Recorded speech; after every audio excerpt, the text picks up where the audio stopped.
Good. So I think we can get started. It's a little bit after the hour. Hi everybody. Welcome to the monthly CMR Journal Club.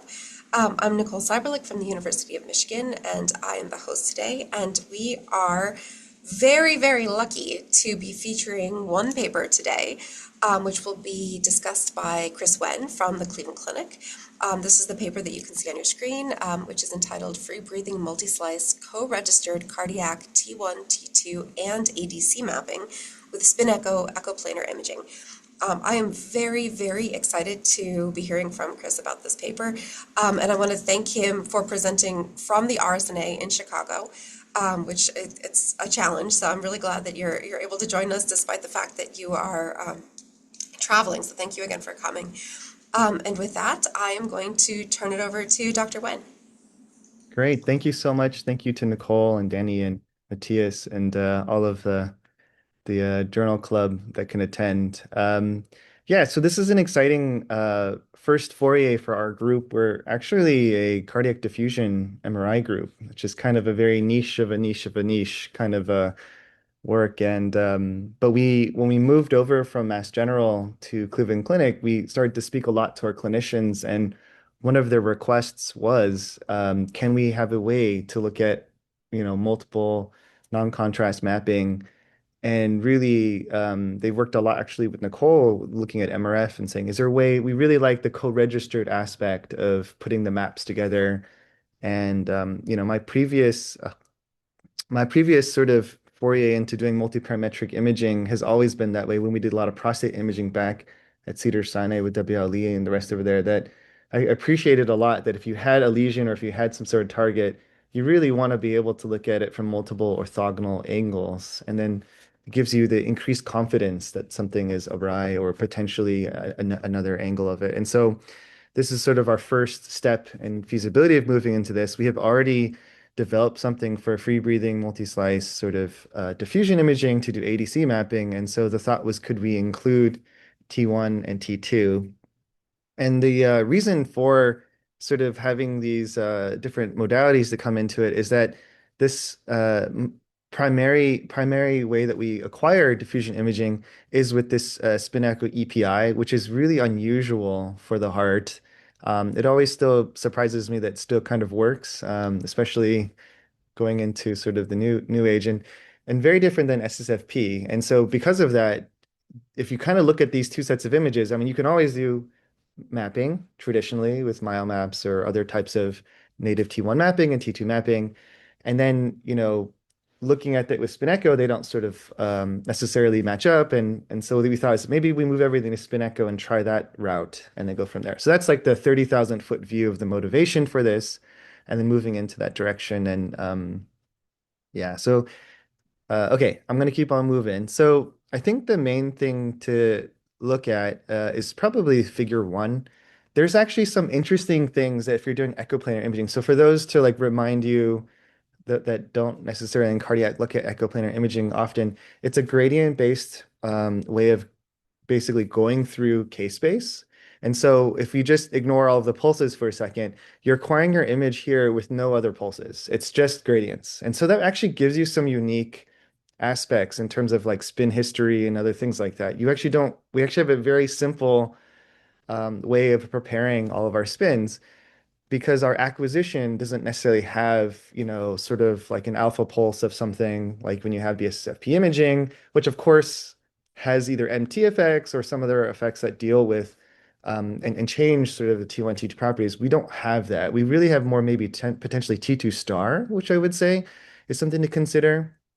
And then, of course, the time to acquire at the center of echo has some impact on your TE because that's going to be, what it is. But you're doing all of this in the magnetization plane, and then you're getting a single shot of your image. And this is kind of allows us to be a little bit interesting in our perspective of this because when you then look at the different encodings for looking at, your 90 and your 180 and TI, you can kind of see where that comes in. We started here in this diffusion world where we do a 90 and a 180 spin echo and we add diffusion gradients, which is pretty well known, something we would do in neuroimaging. We've had this sort of motion compensation work that has been sort of very popularized. And People have shown in many different ways beyond our group. It's really gone very popular in the last SCMR workshop was showing this that people have adopted this in addition to looking at stimulated echo work. And so this is very well known. And in this point of view, all we need to do then is to change our TE. So we would just be able to change this sort of 90 and 180 and then add in an inversion pulse. And this makes it really easy and simple, right? I'm all about that because then it makes it simpler in terms of robustness. Simple usually means robust kind of thinking here. And so the thought process here is if we make this a non-selective inversion and we go ahead and still do our slice selective multi-slice imaging that we normally do, then we can do some really interesting optimal slice positioning and then be able to acquire 5 slices over multiple, R to R um, times, as well as looking at and placing at this inversion pulse to change that, which makes it really nice. So you kind of have a look locker kind of effect, but then you can also interleave and change the different slice positions, sort of like what Dr. Reza Nezvat did in looking at single shot imaging. I think he did for, I think it's STONE, I think is the acronym. And we borrowed a lot of that same idea of then to slice interleave and then change between the different slices so that you can have full recovery for each one. And then that puts you in a regime that's a lot more like what you normally do, let's say for phantom work, which we'll show you phantom a little bit later, of where it's simply, a spin echo based inversion acquisition. And you don't have to necessarily worry about any of the different alpha pulses and how they interact with your model. And in a lot of ways, this is like the exact opposite of a dictionary approach, right? Because we've tried to simplify everything to just these sort of three pulses. And that makes it kind of nice. And then obviously, when you look at T2 imaging, it's very straightforward. You have your 90 and then you have your 180, and so you can change your different TE times and then be able to do the different interleaves for that, as well as then for diffusion, which we normally do anyways in our group. And the thought was that eventually we do want to add in DTI, but then, acquisition time would be a lot longer. And for the most part, we have sort of I would say under appreciated just looking at ADC. In other body organs, ADC is very, very robust in looking at disease. And I mean, body cancer is the first thing I think about. So prostate and breast and other things with solid cancers, there's a lot of value with that. So we thought we'd just start with that. And of course, you can expand this to have different directions and then be able to include that towards sort of a DTI application. It's quite trivial to do that, but for the most part, we would do this. And so you would keep um, we basically concatenate these three different things all together. They're all done free breathing acquisition. And the key for this is that since you're doing a non-selective, and even though there could be through plane motion, you're still only acquiring the 90 and the 180 during that time, and then you fully recover. And so as long as there isn't any slice crosstalk, you should be okay with free breathing. And so that's kind of the trick that we've been using. And we've been using that trick a lot for cardiac diffusion for quite a while, where we kind of just wait to get as many slices as possible, make sure the slices are quite far apart so that they're not touching, and then sort of co-register in plane. Now, there's a little bit of a caveat. Obviously, if you have through plane motion and you have maybe a lesion that's maybe focal, we might be able to miss or blur something in the through plane. We found that a lot of times that wasn't necessarily a problem. Um, but clinically we have to show that. So that's like the next step for that. But we wanted to really prioritize our patients' comfort. I'll pause here for a second to explain why free breathing I think is so important and why we made this design choice. When we meet a lot of our patients, especially at the clinic, they're typically having multiple complexities of issues. They don't just have just only valve disease. It might be valve disease plus other types of indications. And when you then have to add in all those things and they finally get a CMR, because they usually, at least in the United States, they kind of wait to the end and then they do a CMR. They might do an echo first, they might do an CT, they might do other things, and then they eventually get to a CMR. And that's so the power of the CMR is like, okay, we have a complex patient, we need to know and figure out what to do next. In those patients, if you survey them and you start speaking with them, internal studies that we had done in our group had really shown that people have a really hard time with the breath holding. In fact, many folks say that this is the hardest part of the CMR exam, that they do so many breath holds throughout. and it's sort of long. And then we also found that with image quality, those that had reported that, if you look back at their scan, they just have a worse scan as time goes on. So having an option to do free breathing makes it a lot easier. And so then it's sort of on our onus as the technology sort of innovation group to sort of really, enable that and push forward with that. Um, Nicole, do you guys ask questions throughout, or you do it at the end, or We it usually do doesn't it really at the matter? end. Oh, okay, okay. But if So I'll just anybody keep has on. any questions in the middle, you can go ahead and put them in the chat Just put or in the just go. chat. Yeah. It's totally fine, yes. Um, Okay, I'll move on to our next figure. This figure is simulation work, just demonstrating that if you'd had the slice interleave, how can you ensure that you are not having that you're as much recovered as possible? And the thought is that, if you have 5 to 6 heartbeats, you should be fully recovered for any given slice. And then we just demonstrated that using with block equations and different simulations, and you can see that as long as you have enough recovery around this time, you'll have a much smaller error. This is just a verification check. I think people, originally we had this in the supplemental, and then it was asked to be put into figure two. And I think that's really important to really demonstrate that you really come back to some sort of accuracy and expectation of that. That's pretty straightforward. Then this is sort of our phantom work. This reference sort of thing is an IR spin echo. So it's the same thing we had, but you do one line at a time. So that will take a very long time, as people can expect. As opposed with EPI, you get all the lines of K space, or as much as you can, let's put it that way, for a given slice. Here with inversion recovery spin echo, you would take your inversion, then you do your spin echo, and then you get one line. And then because the phantom's not moving, you could just do this in a nauseum. And this would just guarantee that every line of case space has the exact weighting and expectation of things, so that way you can have your reference and would be sort of your gold standard. Totally not practical for in vivo, but in terms of good imaging science, we wanted to do this. And so we did this in a T1 um, T1 Mes Phantom, just to demonstrate that with our, on the left-hand side would be the proposed method, and then the right-hand side is our spin echo.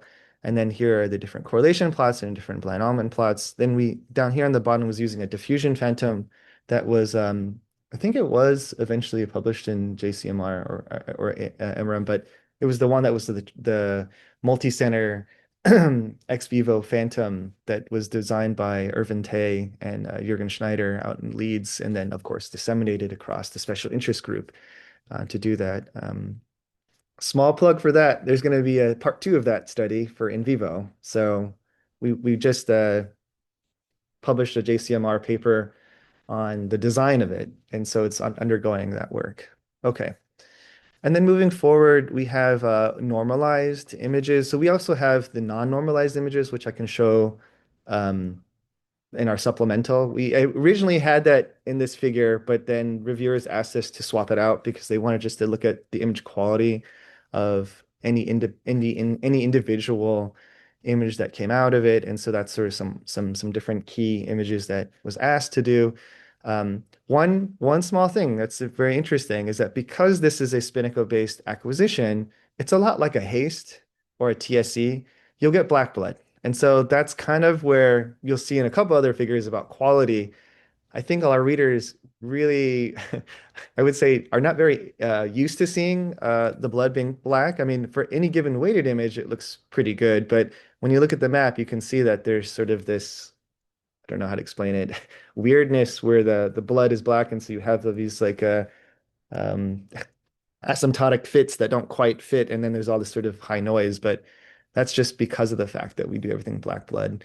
That might have some advantages, so it might be interesting for those that are looking at black blood approaches. Maybe this is very helpful. Maybe with someone with a lot of trabeculation or it was like HCM or something, this could be an advantage. But this is the main difference when you look at it with in terms of image quality.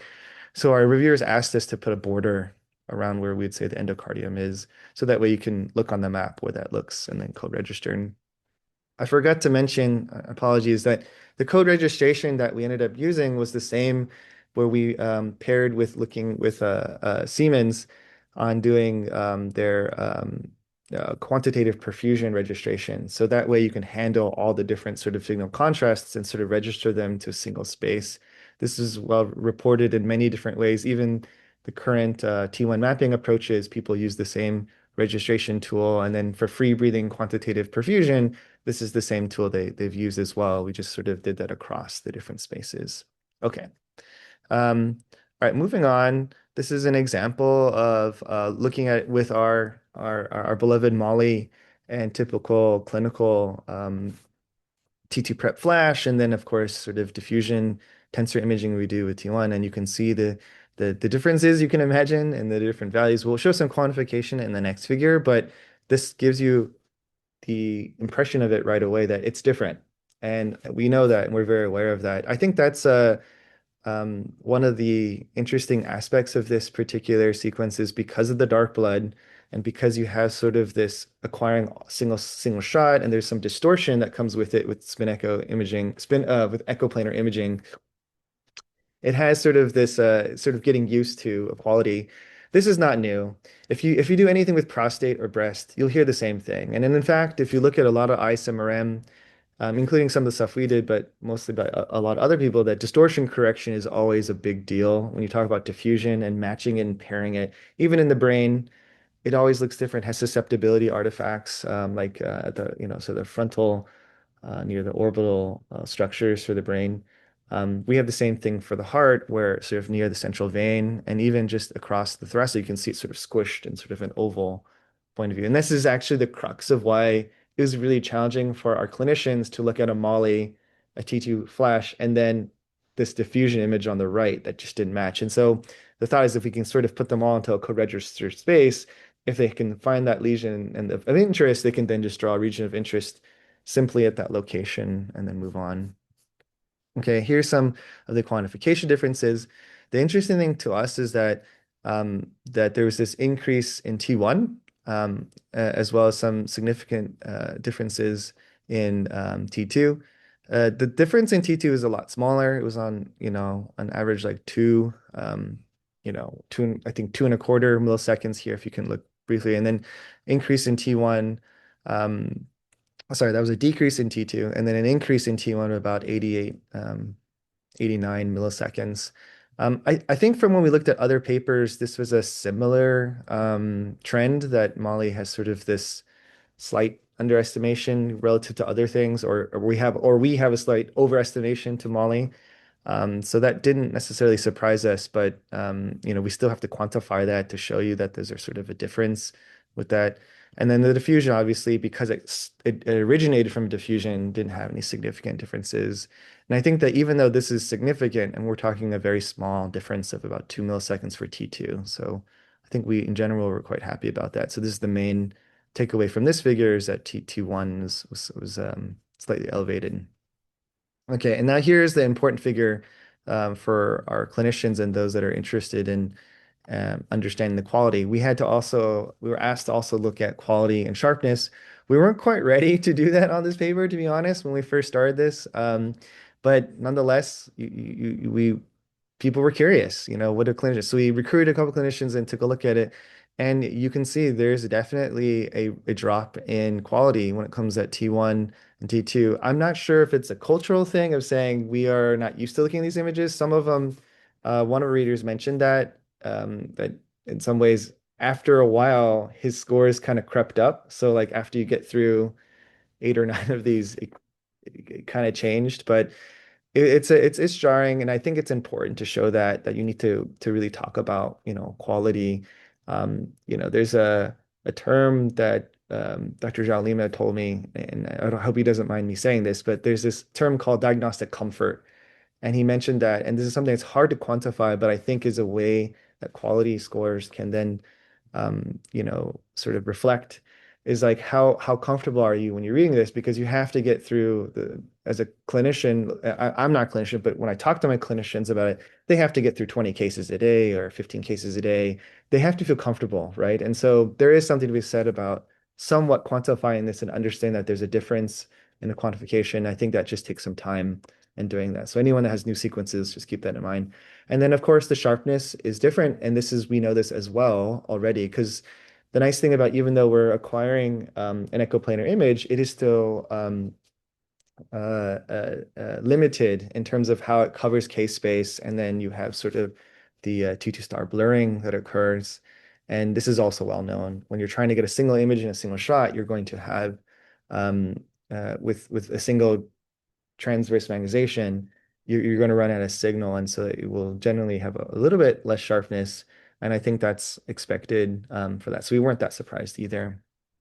And then here's another case of patients to look at this. In this case, figure eight was a cardiac amyloidosis case where we knew before, and people have reported already that there was sort of increases in ADC, which we knew already, and then there's sort of increase in T1, and we could detect in both cases. If you look at the figure captions, we were looking at pretty high T1 of 1530, and it looks like the reference sequences were close to 1400. Respectively. And then both ADCs were pretty bang on between each other, 1.78 and 1.76. This is well known that it has sort of increased this is for an ATTR patient.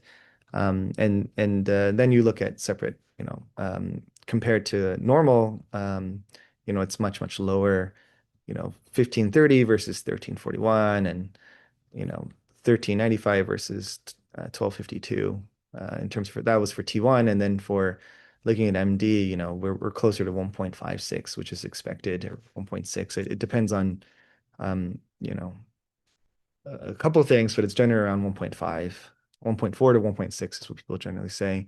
So this was just sort of a proof of concept patient, and we wanted to like really demonstrate that we kind of knew these values would change, and so we wanted to demonstrate that you would still preserve some of these changes. And then in figure nine, we wanted to have some sort of sense of focal disease. It was convenient at the time to look at a pig that had an MI because we were studying that at that moment, and it was just easier for us to show some disease. And to just walk you through this, we have T1 maps, T2 maps, diffusion maps, both proposed method of co-registration, and then the different reference scans. And then on the right-hand side, you have your LGE, so you can see sort of the scar right here for PSIR.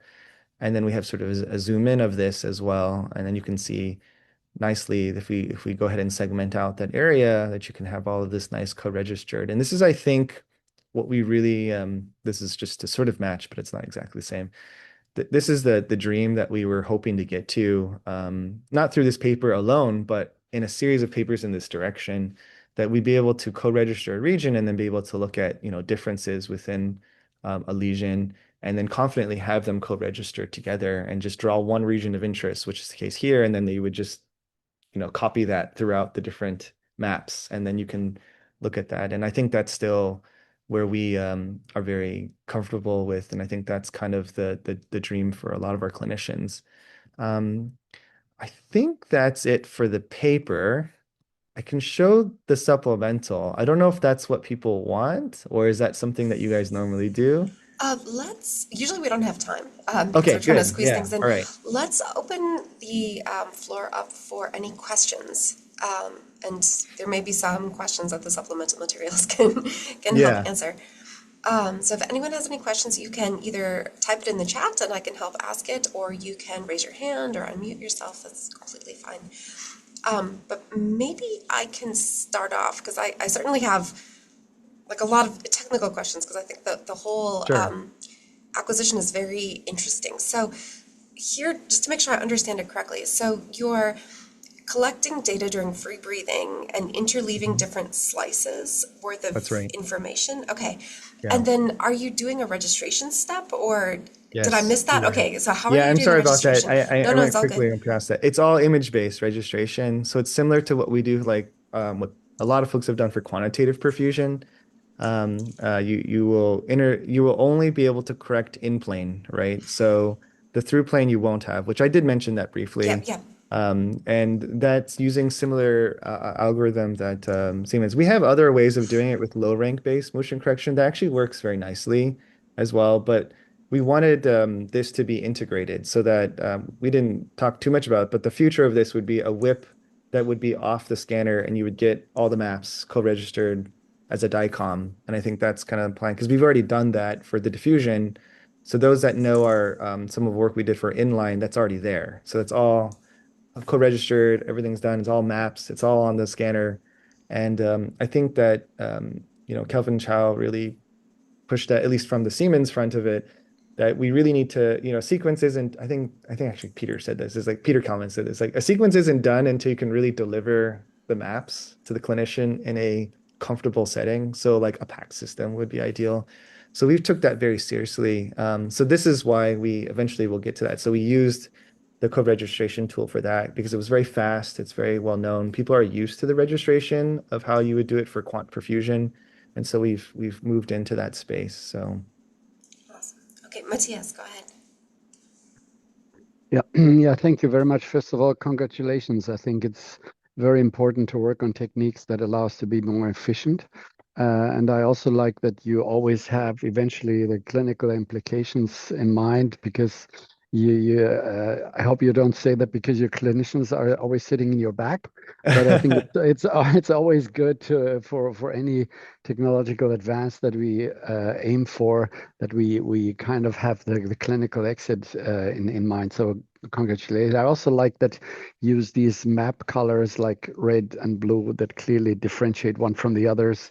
right. From the other, we still are lacking a standardization of all that, and I wish we could get to a point that a T1 map is a T1 map, even if you look at it for 1 second, you know, That's okay, right. this is a T1. That's So right. that's also a great.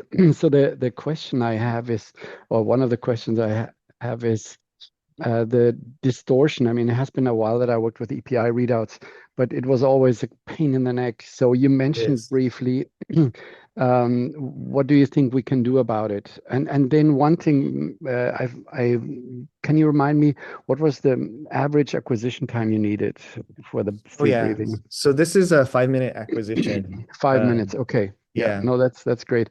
So then the distortion. Do you have Yeah, so any this is this, idea? well, you always pay with blood when it comes to distortion. So it's either, and distortion comes from the fact that you're doing single shot imaging.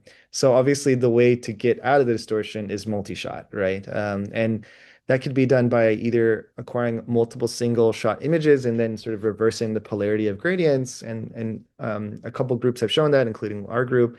But again, that goes from 5 minutes to 10 minutes, right? Because then you need both up and down. So we call blip up, blip down. So called Buddha.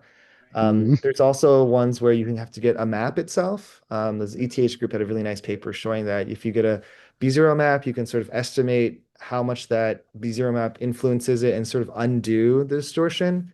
That's really nice. The thing is, I haven't really seen a vendor-specific solution to that very easily, even in the brain. We haven't even seen that. So that's challenging. And I think they use a field camera. And so I think that requires extra hardware. And so it's just challenging, but can be done that way. And then the other thing is just to make it multiple shots, which is I think a lot of vendors have done for other body parts. So this is something what people call like resolve or propeller. We also mm, have a couple papers mm, showing that you can rotate and then rotate the EPI and then sort of motion correct. The caveat with all that is if you do multiple shots, now it becomes challenging in terms of quantification because the second shot will maybe in a different respiratory pattern. We're trying to do it free breathing, might be in a different through my point through plane sort of action. And so when you're putting things together, there might be additional error. And I think the plan would be to eventually get to there. I think we also have some ideas on how to convert some of the single shot data into using AI to undo this because a lot of people have done this. And I think that would be a really mhm, mhm. tantalizing Yeah. basically maybe have a field camera, have it learn the scanner, and then moving forward, you have sort of an AI-based way of Yeah. undoing the distortion. And I think that's really promising. I think I saw a lot of Mm, abstracts of that last year, and I think that makes a lot of sense. The problem is generalizability, and then even for us in mm, cardiac, that's hard because everyone has different lungs and different things. And if you're talking about 3T versus 1.5T, oh, that's a consequence. mm. 1.5T has less distortion. And Nicole knows this. I would love to go to 0.55T. Maybe 0.55T would be another great way. We lose on an SNR, but maybe we can do denoising. So you can kind of trade off. So there's different paths. I think there's Yeah. a lot of different things in that, but it is definitely in the current form of this feasibility paper is a challenge. And I think that's good. I mean, I tell the students it's job security. If we all figured it out on the one paper, we would have nothing to work on, and we need some challenges. Yeah, And then getting back to what yeah, you're saying about listening to clinicians, I think it's because we also spend a lot of time with our patients. There's a lot of our patients, we have a lot, like a really big research center in terms of patients that go through for clinical trials and whatever, and et cetera. And you just talk to them. And then you get why the clinician says these things because they'll tell you it's like I can't I really hate being in that thing for 90 minutes or something crazy. And I hate doing the breath holds. And they keep telling me to do that. And so that's sort of our driving force in yeah, addition to listening to our clinicians. And we get it. And I think they definitely do a good job of telling us what we should be working on.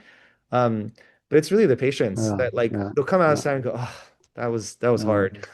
So, You know?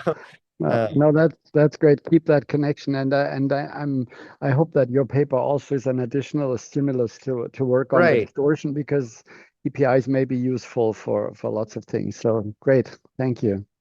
Yeah, thank you. I just have a quick addendum to that question. How long is your readout?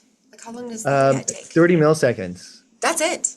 That's it. That's Yeah. very, very So fast. basically freezes it out. Yeah. I mean, if it wasn't, I mean, this is like if you go back to history, you want to go like way back, right? Mansfield and others. I mean, Mansfield will say one of the reasons why he got, I mean, there's many things, but one of the main things that was cited, at least for his Nobel Prize, was the EPI, echoplanar imaging, to demonstrate feasibility. And he had this science paper from 1990, I think, showing, and it's actually great. It looks like an MRM paper. It shows EPI, shows the blipping and everything. Um, you know, on those scanners, they were low field because we started at low field, right? And so there was no problem necessarily with distortion. I mean, it was there, but it wasn't so severe.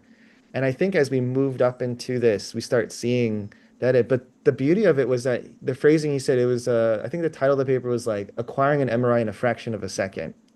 I think the fraction of a second is the key of it.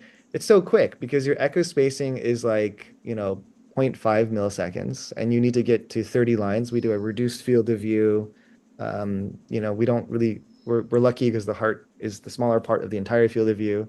And so we can do like a 3x increase of matrix size. So let's say it's 100 lines is what we would normally be at resolution. This is why we're also lower resolution. Take a third of that, so you have 30 lines, right? And then, half of that echo spacing could be 15 milliseconds. It'd be even faster if it needed to be done, right? So 30 something milliseconds is on the high end. And as we know, with cine imaging, a binning of 30 milliseconds is basically the heart doesn't move, right? That makes it convenient. We do it in systole just because we want it to also be, I didn't mention too much about this. It's because we found that systolic imaging is really robust against varying heart rates. Um, this is something that people don't talk a lot about, but they should. Yes, you get a larger window. I think Matthias Stuber showed this. There's a larger window for like, for example, for coronary imaging to do acquisition and diastole. But as you know, it changes, right? And so when you're doing systolic imaging, it's a smaller window, but it's very consistent. And because we're doing 30 millisecond acquisitions, we can just like shove it right there. And for diffusion, we kind of have this idea of like set it and forget it. Like try to get that same trigger delay, and then it doesn't matter if the person's heart rate is going between 70 and 90. That's all in the I mean, mostly in the diastolic phase. That's sort of stretching and changing. And that makes it another advantage for us. And so we kind of know consistently, and it gives us more of the robustness again. So Awesome. Perfect.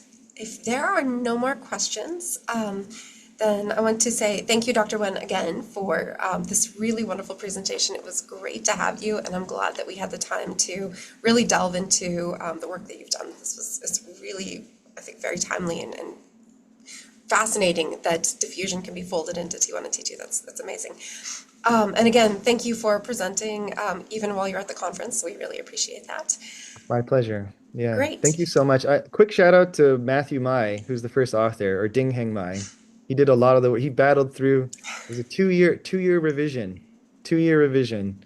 So he Awesome. worked very hard on that. And so kudos to him for his resilience. And Yes, that's another thing for everyone. congratulations. Yeah. Appreciate it. Thank you guys. Perfect. Then we're going to wrap up our CMR Journal Club for this month. And next month we will be on, I believe, on January 7th. Yeah. Yeah, and I don't have the final okay yet, but it will. I can disclose so much. It will be on the role of artificial intelligence for some new MR approaches, and one of them is diffusion weighted. So stay Great. tuned. Awesome. Sounds great. Okay, see you then. Great. Then we'll see you all on Okay, January 7th, hopefully. See you then. yeah. Bye-bye. All right. Bye, Thanks. guys. Bye bye. Bye.